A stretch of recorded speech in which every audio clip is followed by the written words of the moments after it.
కీర్తనల గ్రంథములో నుండి 6వ కీర్తన.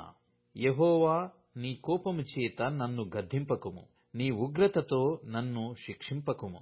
యెహోవా, నేను కృషించియున్నాను, నన్ను కరుణించుము. యెహోవా, నా ఎముకలు అదరుచున్నవి, నన్ను బాగుచేయుము. నా ప్రాణము బాగుగా అదరుచున్నది. యెహోవా, నీవు ఎంతవరకు కరుణింపకయుందువో, యెహోవా, తిరిగి రమ్ము, నన్ను విడిపింపుము. నీ కృపను బట్టి నన్ను రక్షించుము. మరణమైన వారికి నిన్ను గూర్చిన జ్ఞాపకము లేదు. పాతాళములో ఎవరు నీకు కృతజ్ఞతాస్తుతులు చెల్లించుదురు?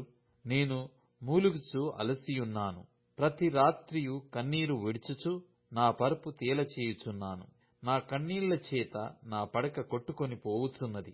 విచారము చేత నా కన్నులు గుంటలు పడుచున్నవి. నాకు బాధ కలిగించు వారి చేత అవి చివికియున్నవి. యెహోవా నా రోదన ధ్వని వినియున్నాడు. పాపము చేయు వారలారా, మీరందరూ నా యుద్ధ నుండి తొలగిపోవుడి. యెహోవా నా విన్నపము ఆలకించియున్నాడు. యెహోవా నా ప్రార్థనను అంగీకరించును. నా శత్రువులందరూ సిగ్గుపడి బహుగా అదరుచున్నారు. వారు ఆకస్మికముగా సిగ్గుపడి వెనుకకు వెలుదురు.